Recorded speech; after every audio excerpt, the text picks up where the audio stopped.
नमस्कार दोस्तों, अगर आप भी डीएलएड की तैयारी कर रहे हैं तो ये वीडियो आपके लिए बेहद ज़रूरी है। आज के सेशन में हम जीके जीएस का ऐसा टॉप 50 प्रश्न लेकर के आए हैं जो आपके डीएलएड के एग्जाम में पिछले 10 वर्षों से रिपीट किया जा रहा है। तो चलिए बिना देर किए करते हैं वीडियो का स्टार्ट। तो आज का जो हमारा पहला प्रश्न है वह है दोस्त कि सिंधु घाटी सभ्यता का प्रमुख बंदरगाह कौन था। सिंधु घाटी सभ्यता का जो प्रमुख बंदरगाह है वो कौन था, तो लोथल था। कौन था दोस्त, तो आपके यहाँ पे लोथल था, जहाँ पे यहाँ पे दूसरा ऑप्शन में लोथल देख पा रहे होंगे दोस्त। फिर यहाँ पे देखिएगा अगला प्रश्न। अगला प्रश्न क्या पूछ रहा है कि मौर्य सम्राट अशोक ने किस युद्ध के बाद जो है वो बौद्ध धर्म को अपनाया था। मौर्य सम्राट अशोक ने जो है वो किस युद्ध के बौद्ध धर्म को अपनाया था, तो आपको हम बता दें उन्होंने कलिंग युद्ध के बाद जो है, कौन सा युद्ध, कलिंग युद्ध के बाद जो है वो बौद्ध धर्म को अपना लिया था। इस बात को यहाँ पे याद रखिएगा दोस्त। फिर यहाँ पे अगला प्रश्न देखिए क्या बोल रहा है कि चंपारण सत्याग्रह किससे संबंधित था। क्या चंपारण सत्याग्रह जो है वो किससे संबंधित था। आपको हम बता दें कि चंपारण सत्याग्रह जो है वो नील किसानों की समस्या से संबंधित है। किससे, नील किसानों की समस्या से संबंधित है। इस बात को यहाँ पे याद रखिएगा। और हाँ दोस्त, अगर आप मेरे चैनल पर नए हैं दोस्त तो प्लीज़ चैनल को सब्सक्राइब करके चैनल से जुड़ जाइएगा कि एक भी वीडियो जो आपके यहाँ पे है वो मिस ना हो पाए। मेरे यूट्यूब चैनल पे जो है वो टॉप लेवल के क्वेश्चन आपको डीएलएड से रिलेटेड मिलता रहेगा। तो प्लीज़ चैनल को सब्सक्राइब करके चैनल से जुड़े रहिएगा। और यहाँ पे टोटल अभी हम लोग 50 क्वेश्चन देखने वाले हैं, जिसमें से आप कितना सही कर पाते हैं वो लास्ट में आप लोग कमेंट में बता दीजिएगा। और दोस्त जिसका आंसर आपको पता होगा, जैसे चंपारण सत्याग्रह किससे संबंधित था, अगर इसका आंसर आपको पहले से ही पता है तो कमेंट में साथ ही बताते चले कि नील की समस्या से, या 3 के बीच सी ऐसे करके बताते चले। इससे क्या होगी कि आपको क्वेश्चन बेहतरीन तरीका से याद होते जाएगी। तो फिर देखिएगा यहाँ पे अगला प्रश्न का हम लोग, तो फिर क्या बोल रहे हैं दोस्त, क्वेश्चन नंबर 4 जो है बोल रहा है कि बिहार का पहला मुख्यमंत्री कौन था। हमारे बिहार के जो पहला मुख्यमंत्री थे वो कौन थे।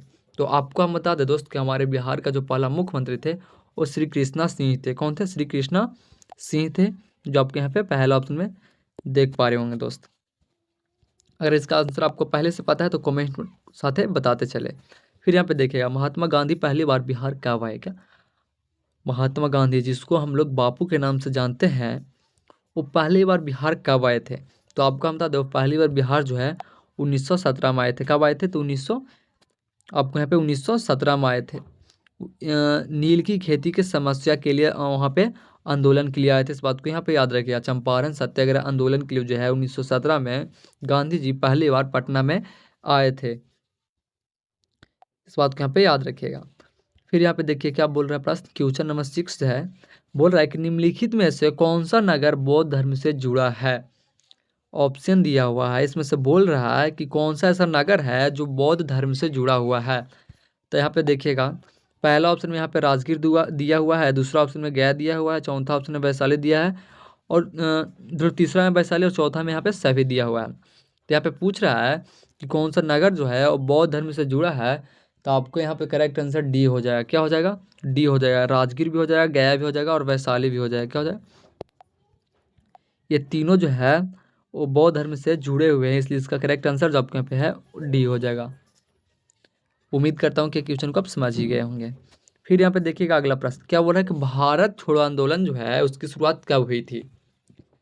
भारत छोड़ो आंदोलन की जो शुरुआत है दोस्त वो कब हुई थी, तो आपको मैं बता दूं कि भारत छोड़ो आंदोलन की जो शुरुआत है वो आपके यहाँ पे 1940 में हुई थी। कब हुई थी, 1940 में हुई थी। भारत छोड़ो आंदोलन की शुरुआत कब हुई थी, तो 1940 में हुई थी, जो आप यहाँ पे पहला ऑप्शन में देख पा रहे होंगे दोस्त। जिसको जिसको आंसर पता है वो साथ में बताते चलेंगे। फिर यहाँ पे देखिए क्या बोल रहा है कि रॉलेट एक्ट जो है किस वर्ष लागू हुआ था। बिल्कुल ही मोस्ट इंपॉर्टेंट क्वेश्चन, सारे का सारे क्वेश्चन यहाँ पे है दोस्त। आपको हम बता रहे हैं यहाँ पे कि सारा का सारा क्वेश्चन जो आपको यहाँ पे हम लाते हैं वो टॉप लेवल का क्वेश्चन लाते हैं, जो डीएलएड के एग्जाम में रिपीट किया हुआ क्वेश्चन आता है। तो क्या बोल रहे हैं दोस्त प्रश्न कि रॉलेट एक्ट जो है वो किस वर्ष लागू हुआ। तो आपको हम बता दें कि रॉलेट एक्ट जो है वो आपको यहाँ पे 1920 में लागू हुआ था। कब हुई थी, 1920 में लागू हुई थी। कब हुई थी, तो 1920 में हुई थी, जहाँ पे यहाँ पे दूसरा ऑप्शन में जो है 1920 देख पा रहे होंगे दोस्त। फिर यहाँ पे प्रश्न को देखिएगा क्या बोल रहा है, क्वेश्चन नंबर 9 जो है वो बोल रहा है बिहार का ऐसा कौन सा जिला है जो सबसे नया बना है। तो आपको मैं बता दूं दोस्त कि हमारे बिहार में एक ऐसा जिला है जो सबसे नया बना है और वो है अरवल। कौन सा जिला है दोस्त? तो आपके यहाँ पे अरवल हो जाएगा, ऑप्शन के हिसाब से यहाँ पे आपको अरवल हो जाएगा। फिर यहाँ पे देखिएगा बोल रहा है कि बिहार दिवस कब मनाया जाता है। बिहार दिवस जो है वो कब मनाया जाता है? तो आपको मैं बता दूं दोस्त कि बिहार दिवस जो है वो आपके यहाँ पे 22 मार्च को मनाया जाता है। कब मनाया जाता है? 22 मार्च को मनाया जाता है। आप यहाँ पे दूसरा ऑप्शन है 22 मार्च, देख पा रहे होंगे। फिर यहाँ पे प्रश्न है दोस्त कि समान नागरिक संहिता संविधान के किस अनुच्छेद से जुड़ी है? क्या समान नागरिक संहिता संविधान के किस अनुच्छेद से जुड़ी है? यहाँ पे प्रश्न बोल रहा है। तो आपको मैं बता दूं दोस्त, इसका करेक्ट आंसर आपके यहाँ पे बी हो जाएगा, अनुच्छेद 44 से जुड़ा है। किससे? अनुच्छेद 44 से जुड़ा है। जिसका आंसर पता होगा कमेंट में साथ बताते चलेंगे। और यहाँ पे देखिए अगला प्रश्न क्या बोल रहा है। और हाँ, अगर आप अब तक मेरे चैनल को सब्सक्राइब नहीं किया है तो प्लीज़ चैनल को सब्सक्राइब करके चैनल से जुड़ जाइएगा दोस्त। फिर यहाँ पे क्या बोल रहे हैं दोस्त कि संविधान का निर्माता किसे कहा जाता है? संविधान का जो निर्माता है वो किसे कहा जाता है? तो आपको मैं बता दूं दोस्त कि संविधान को जो निर्माता है वो आपके यहाँ पे डॉक्टर भीमराव अम्बेडकर थे। जो आप यहाँ पे तीसरा ऑप्शन में अम्बेडकर देख पा रहे होंगे।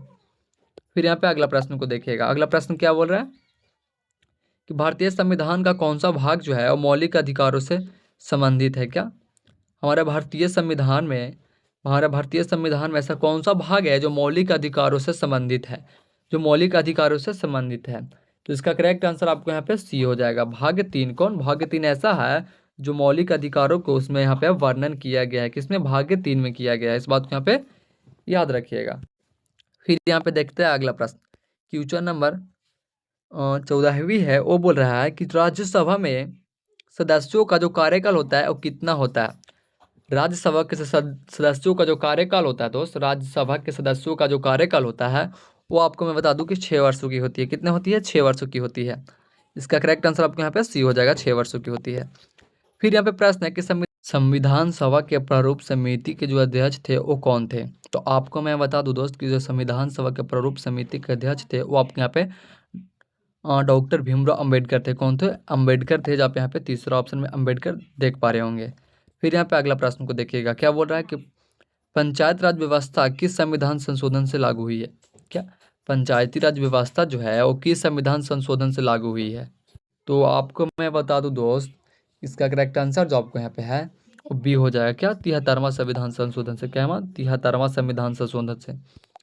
फिर यहाँ पे देखिएगा अगला प्रश्न क्या बोल रहा है कि राष्ट्रीय आपातकाल की जो घोषणा है किस अनुच्छेद के तहत होती है? क्या राष्ट्रीय आपातकाल की जो घोषणा है दोस्त वो किस अनुच्छेद के तहत होती है? तो आपको मैं बता दूं कि राष्ट्रीय आपातकाल की जो घोषणा है वो आपके यहाँ पे 352 अनुच्छेद के तहत जो है वो घोषणा होती है। किस कौन सा अनुच्छेद के तहत? तो 352 अनुच्छेद के तहत। जो आप यहाँ पे पहला ऑप्शन में 352 जो है वो देख पा रहे होंगे दोस्त। फिर यहाँ पे देखिएगा कि संविधान की प्रस्तावना में कौन सा शब्द 1976 में जोड़े गए थे? क्या संविधान के प्रस्तावना में ऐसा कौन सा शब्द है जो 1976 में जोड़े गए थे? तो इसका करेक्ट आंसर आपको यहाँ पे डी हो जाएगा, समाजवादी और धर्मनिरपेक्ष। क्या समाजवादी और धर्मनिरपेक्ष शब्द जो है वो संविधान के प्रस्तावना में 1976 को जोड़े गए थे। इस बात को यहाँ पे याद रखिएगा। इसलिए इसका करेक्ट आंसर आपको यहाँ पे डी हो जाएगा, बी और सी दोनों। फिर यहाँ पे प्रश्न है दोस्त कि भारत में प्रथम लोकसभा का जो गठन है वो कब हुआ?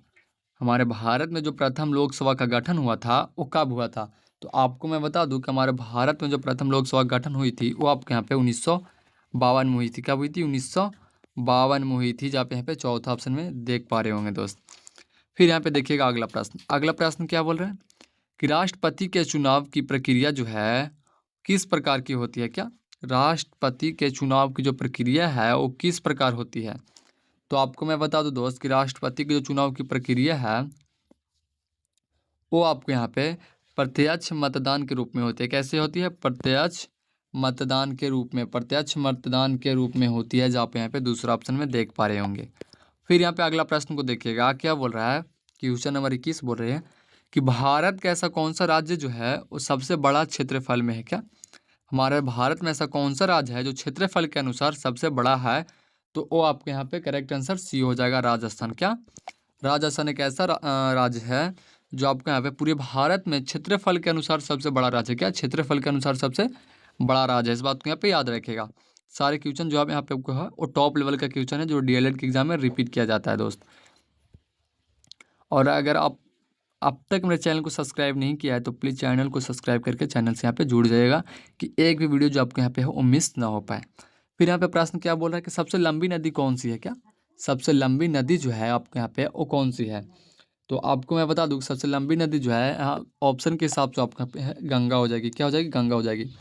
ब्रह्मपुत्र से बड़ा है, यमुना से भी बड़ा है और गोदावरी से भी बड़ी नदी सबसे यहाँ पे जी क्या हो जाएगी, तो आपको यहाँ पे गंगा हो जाएगी। कौन सी हो जाएगी, गंगा हो जाएगी ऑप्शन के यहाँ पे हिसाब से। अगर पूरी भारत की ही पूछी दोस्त कि भारत की सबसे लंबी नदी तो आपको गंगा नदी हो जाती।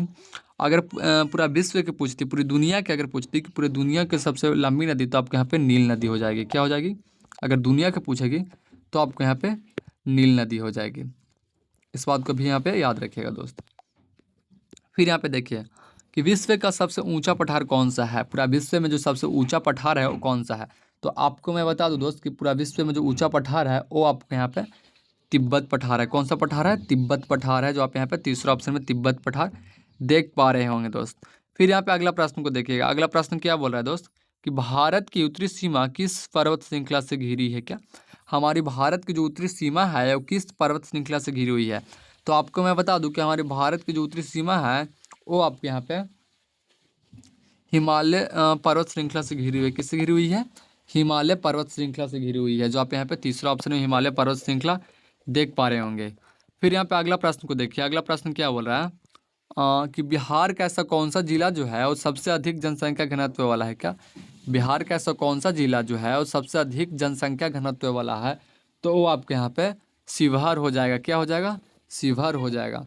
बिहार में एक ऐसा जिला भी है जो सबसे अधिक जनसंख्या घनत्व वाला है, तो आपके यहाँ पे शिवहर जिला है। कौन सा जिला हो जाएगा आपको यहाँ पे दोस्त, तो आपको यहाँ पे शिवहर जिला है। शिवहर जिला एक ऐसा जिला है जो पूरा बिहार में सबसे अधिक जनसंख्या घनत्व वाला जिला है। इस बात को यहाँ पे याद रखिएगा। फिर यहाँ पे देखिए प्रश्न बोल रहा है अब कि प्रकाश वर्ष जो है वो किसकी इकाई है। प्रकाश वर्ष जो है वो किसकी इकाई है, तो आपको मैं बता दूं कि प्रकाश वर्ष जो है वो आपके यहाँ पे दूरी की इकाई हो जाएगी। किसकी है, दूरी की है। प्रकाश वर्ष किसकी इकाई है, तो दूरी की है। जिसको जिसको आंसर पता होगा दोस्त वो साथ में कमेंट में बताते चलेंगे इसका आंसर। इससे क्या होगी कि आपको यहाँ पे क्वेश्चन जो है पूरी बेहतरीन तरीक़ा से याद हो जाएगी। और अब तक मेरे चैनल को सब्सक्राइब नहीं किया तो प्लीज़ चैनल को सब्सक्राइब करके चैनल से जुड़ जाइएगा कि एक भी वीडियो जो आपको यहाँ पे है और मिस ना हो पाए। फिर यहाँ पे प्रश्न को देखिएगा कि मानव शरीर की सबसे बड़ी ग्रंथि कौन सी है। मानव शरीर की जो सबसे बड़ी ग्रंथि है वो कौन सी है, तो इसका आंसर अधिकतर लोगों को पता होती है कि मानव शरीर में सबसे बड़ी ग्रंथि कौन सी होती है। तो इसका आंसर जो आप लोग हैं वो कमेंट सेक्शन में बताते चलिएगा कि मानव शरीर का सबसे बड़ी ग्रंथि कौन सी है दोस्त। रक्त का थक्का जमाने में कौन सा विटामिन जो है वो सहायक होता है, तो आपको यहाँ पे विटामिन के हो जाएगी। क्या विटामिन के एक ऐसा विटामिन है जो रक्त को थक्का जमाने में सहायक होती है। तो कौन सी होती है, तो विटामिन के होती है, विटामिन के होती है। इस बात को यहाँ पे याद रखिएगा। फिर यहाँ पे प्रश्न है कि ऐसी करंट की खोज किसने की। क्या एसी करंट की जो खोज है, एसी करंट की जो खोज है वो किसने की, तो आपको मैं बता दूं कि एसी करंट की जो खोज है वो आपको यहाँ पे टेस्ला ने किया था। किसने किया था, टेस्ला ने किया था, जहाँ पे यहाँ पे तीसरा ऑप्शन में टेस्ला देख पा रहे होंगे दोस्त। फिर यहाँ पे देखिएगा अगला प्रश्न बोल रहा है कि ओजोन परत कौन सी गैस से बनी है। ओजोन परत जो है वो कौन सी गैस से बनी है, तो आपको मैं बता दूं कि ओजोन परत जो है वो आपके यहाँ पे O3 से बनी है। किससे बनी है, O3 से बनी है, जो आप यहाँ पे दूसरा ऑप्शन में देख पा रहे होंगे। फिर यहाँ पे प्रश्न है कि मानव शरीर की सबसे छोटी हड्डी कौन सी है। मानव शरीर की जो सबसे छोटी हड्डी होती है वो कौन सी होती है, तो आपको से सबको ही पता होता है कि मानव शरीर में, मनुष्य के शरीर में सबसे छोटी हड्डी कौन सी होती है। तो इसका आंसर जो आप लोग हैं वो कमेंट सेक्शन में बताइए कि मानव शरीर की सबसे छोटी हड्डी कौन सी होती है।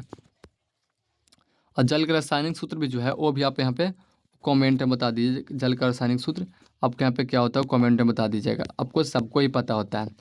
फिर यहाँ पे प्रश्न है कि उष्णकटिबंधीय वर्षापन किस प्रकार की जलवायु में पाए जाते हैं। क्या उष्णकटिबंधीय जो है वो वर्षापन के किस प्रकार के जलवायु में पाए जाते हैं, तो वो आपके यहाँ पे उष्णकटिबंधीय में ही पाया जाता है। किस में पाया जाता है, उष्णकटिबंधीय में ही पाया जाता है। फिर यहाँ पर प्रश्न है कि शुद्ध जल का पीएच मान क्या होता है। शुद्ध जल का जो पीएच मान होता है वो कितना होता है, तो आपको मैं बता दूँ शुद्ध जल का जो पीएच मान होता है वो आपके यहाँ पे 7 होती है। कितनी होती है, 7 होती है। फिर यहाँ पे प्रश्न है कंप्यूटर का जनक किसे कहा जाता है। क्या कंप्यूटर का जो जनक है वो किसे कहा जाता है? तो आपको यहाँ पे चार्ल्स बेबेज को कहा जाता है। किसको? चार्ल्स बेबेज को कहा जाता है। जिसको जिसको पहले से पता है यहाँ पे साथ में कमेंट में बताते चलेंगे। फिर यहाँ पे है कि निम्न में से संज्ञा शब्द है, निम्न में से जो संज्ञा शब्द है वो कौन सा है? तो आपको यहाँ पे पहला ऑप्शन में खाना दिया हुआ है, दूसरा ऑप्शन में दौड़ना दिया हुआ है, तीसरा ऑप्शन में पानी और चौथा ऑप्शन में सोचना। तो इसमें से जो है वो संज्ञा शब्द कौन सा है? तो इसका करेक्ट आंसर आपको यहाँ पे सी हो जाएगी, पानी। क्या? पानी जो है वो संज्ञा शब्द, इस बात को यहाँ पे याद रखिएगा। फिर यहाँ पे है कि राम सुंदर है में सुंदर कौन सा विशेषण है? राम सुंदर है तो सुंदर में कौन सा विशेषण आपको हो जाएगा दोस्त? तो आपके यहाँ पे विशेषण जो है वो गुणवाचक विशेषण हो जाएगा। क्या? राम सुंदर है तो उसमें एक गुण है, इस बात को यहाँ पे चर्चित कर रहा है, तो यहाँ पे आपको इसलिए गुणवाचक हो जाएगा। इस बात को यहाँ पे याद रखिएगा। फिर यहाँ पे एक निम्न में से एक विशेष शब्द क्या है? निम्न में से एक विशेष विशेषण शब्द जो है वो कौन सा है? तो आपको मैं बता दूँ, इसका करेक्ट आंसर आपको यहाँ पे बी हो जाएगा, तेज। क्या? तेज हो जाएगा, जहाँ पे यहाँ पे दूसरा ऑप्शन में तेज देख पा रहे होंगे। फिर यहाँ पे अगला प्रश्न को समझिएगा। अगला प्रश्न क्या बोल रहा है? जो पढ़ता है वह पास होता है, यह कौन सा वाक्य है? क्या? जो पढ़ता है वही पास होता है, यह कौन सा वाक्य है? तो ये आपको जो है मिश्र वाक्य हो जाएगा। कौन सा वाक्य हो जाएगा? मिश्र वाक्य हो जाएगा। कौन सा वाक्य? मिश्र वाक्य हो जाएगा। फिर यहाँ पे प्रश्न है कि हिम्मत ए मर्दा तो मदद ए खुदा किस भाषा का काव्यांश है? क्या? हिम्मत ए मर्दा तो मदद ए खुदा किस भाषा का वाक्यांश है? तो आपको यहाँ पे इसका करेक्ट आंसर डी हो जाएगा, फारसी भाषा है। किस भाषा के? फारसी भाषा के। तो आज के लिए इतना काफ़ी, फिर मिलते हैं अगले वीडियो के साथ। तब तक के लिए जय हिंद, जय भारत। आप कितना सही कर पाए या कमेंट में ज़रूर बता दीजिएगा। और चैनल को सब्सक्राइब करके चैनल से जुड़ जाइएगा कि एक भी वीडियो जो आपके यहाँ पे है वो मिस ना हो पाए दोस्त। तो ठीक है, फिर मिलते हैं अगले वीडियो के साथ।